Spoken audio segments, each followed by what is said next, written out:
Simon Told Helen wins a half length. Zach Manelli second. Welcome to Greyhound Gossip. Peaky Blinders start cheering for Tommy Shelby wins the WA Sprint Championship final. Featuring Peter O'Neill. Mozza moves up to Mermaid Manelli. Fab's Gem 3 deep. Here comes Fab's Gem. Hard Style Rico by 5 lengths to Simon Told Helen. Third Tommy Shelby. This segment is dedicated to the discussion and promotion of greyhound racing. Cindy's Oliver, Rockstar Patriot, Paul Stewart, back-to-back with Rockstar Patriot in the Galaxy. Handsome Prince, a bolder clear. The former Tasmanian Handsome Prince has won the $1 million chase.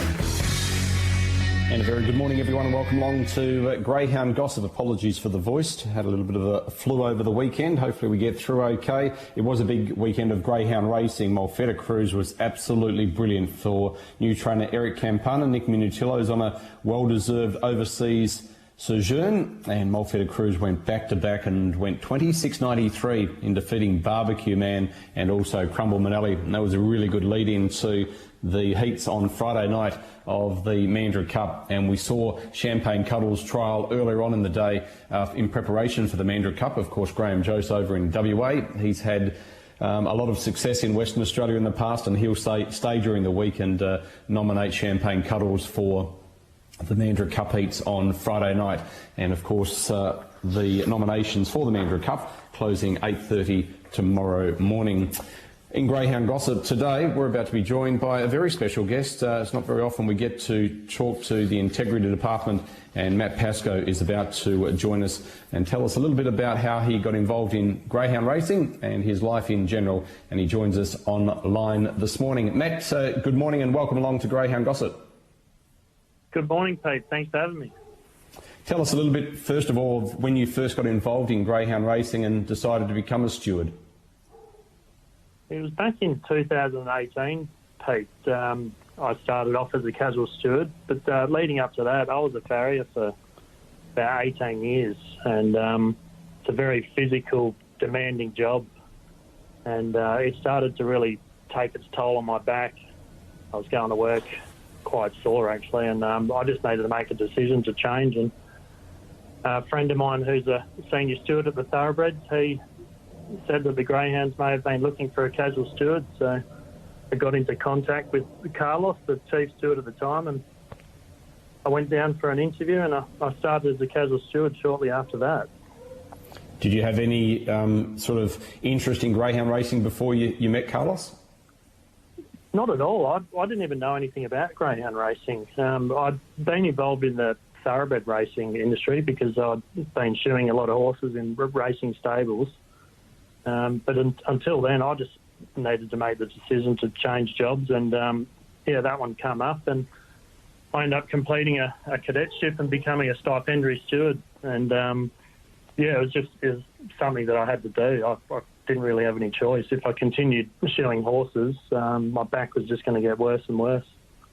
So I think it was in 2020 you finished your cadetship, and you're now a fully fledged steward with Racing and Wagering WA. Do you enjoy your role? I love it. It's a great job. In fact, the guys that were telling me the other day, they were just sort of reminiscing about the day I went in for my interview for the casual position, and they were telling me it was probably one of the most, probably the best and worst interviews of all time. I'd gone in completely unprepared. I knew nothing about greyhound racing. I didn't really know what a steward was, but the fact that I turned up 10 minutes early and wore a suit and tie, and I was honest, is probably the only reason I got a job.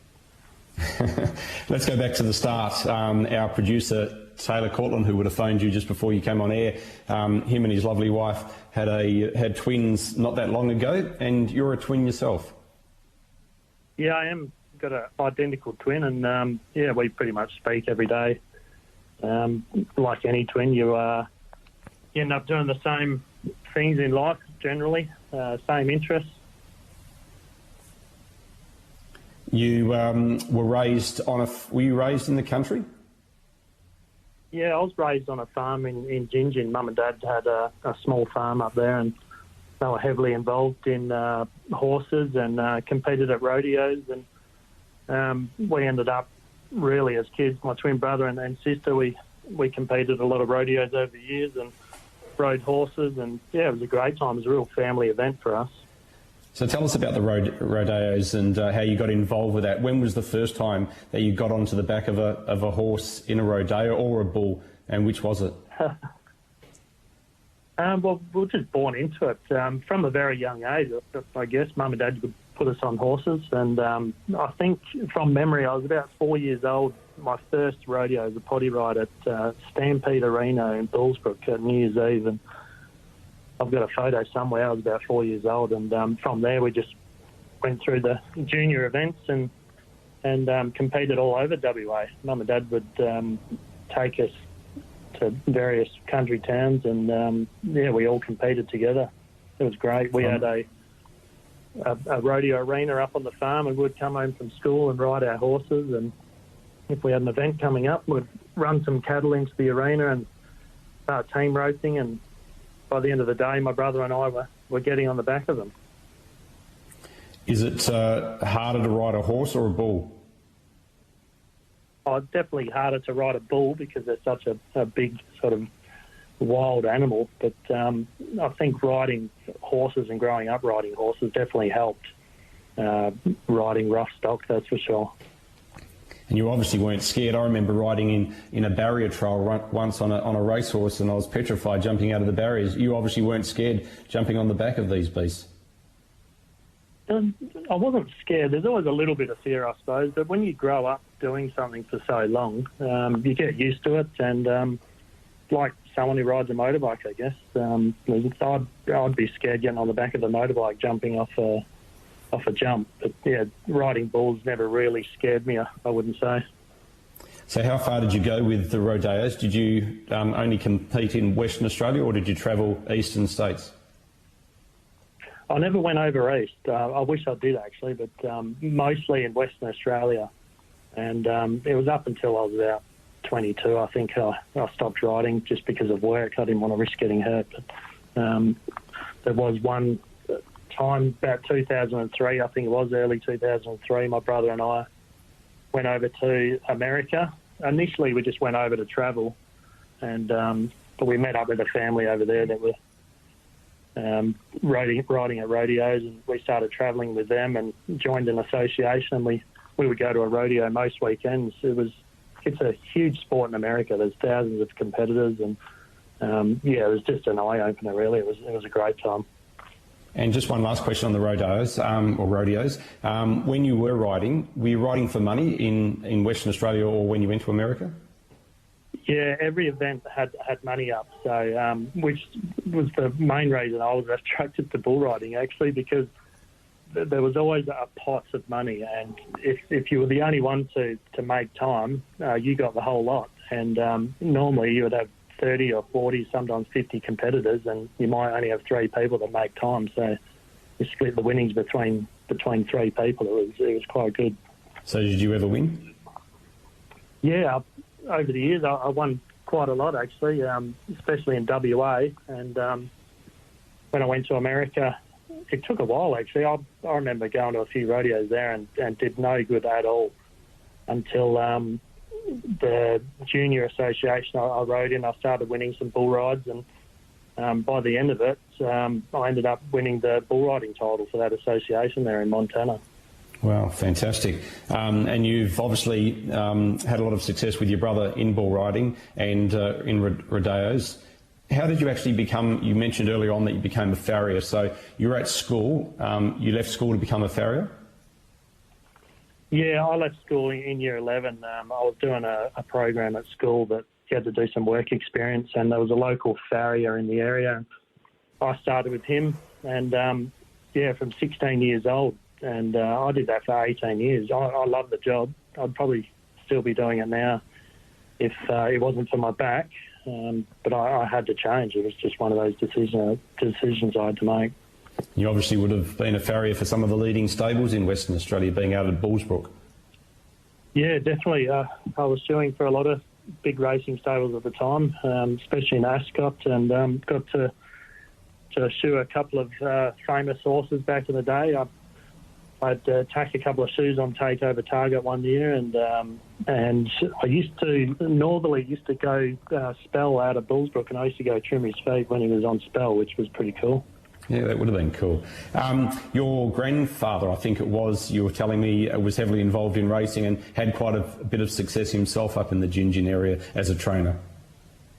Yeah, well, my grandfather was the owner. My father was actually the trainer, and yeah, over the years he always had race horses in the stables, and he had some really good horses over the years. I think he had a horse that ran a place in the Railway Stakes one year, and he just had a lot of good horses that he would take out into the country. Mainly, if horses were getting a bit tired in the city, he would get them out in the country and take them to Northern and Pinjarra and Geraldton and win those sort of races. He loved it. And the family also had some success in the goldfields. Well, back in the day, there was an interview years ago with my grandfather. I think Wes Cameron did the interview, and I didn't know, but Grandpa, he had a few horses. I think Miss Muchet was its name, and I think it won the Kalgoorlie Cup or something, and then backed up after that, won the Bunbury Cup in the same year. He had some fantastic horses back in the day. Yeah. Is your family still involved in horses or not? No, Grandpa's since passed, and once he passed, Dad sort of lost interest, I think, and got out of it. He's getting to that age where he wants to retire and enjoy living up on the beach, I think. Has he still got the farm, or has he sold that? He's still got the farm. There's not a lot going on the farm at the moment. The cattle that he's got, he normally puts on a feedlot up in Mora, and he just buys and sells for a company up there. But he's looking to retire. He's had enough. He's been farming his whole life. So, it was back in, 2018-ish, or about that time, that you approached Carlos Martins for a job at the Greyhounds. At the time, would you have preferred to go into thoroughbred racing or not, as a steward? No, I was actually happy just to do something different. I'd been involved with the horses for that long. I was happy to do something different. I do love the horses, but no, I'm happy to stay at the Greyhounds. I love it. And how do you find, you've got a really good team headed up by Graham O'Day, a really good team that you work with. How do you find that? And also, how do you find working with the industry? It's a great team. We've all got different personalities, which creates a fun environment, actually. And I get along with the industry fine. I find the people are great people generally, and no issues at all. I communicate well with them. It's great to have you on, Matt, and hopefully we'll get to hear from some of the other stewards in the near future, because I think it's a great way for us to learn about the people behind the Integrity Department here in Western Australia. You do a great job, and without the Integrity Department, we wouldn't have greyhound racing, or any racing for that matter. So thanks for sharing some of your story. Are you off to Northern today or not? No, fortunately, I've managed to get the day off, and I'm going to go see my grandmother. She's 92 years old, and she's not doing too well at the moment, so I'll go catch up with her and see how she's going. Well, I hope she sees you and it brightens her day. I'm sure it will. Thanks for joining us again, and enjoy your week. Thanks a lot, Pete. Thanks for having me. Good on you, Matt Pascoe. So from being a rodeo rider, now being one of our leading stewards at the Integrity Department of Racing and Wagering Western Australia. Just a short greyhound gossip this morning. We've got a big show coming up with off and pacing, some big news coming up, so make sure you stay tuned with that. Later on today we have greyhound racing coming in from Northern, and don't forget tomorrow morning from 8:30 the nominations close for the Rich Mandurah Cup coming up on Friday night at Mandurah. A break, and then Tim Walker back with off and pacing after this. Imagine what you could be buying instead. For free and confidential support, visit gamblinghelpline.org.au.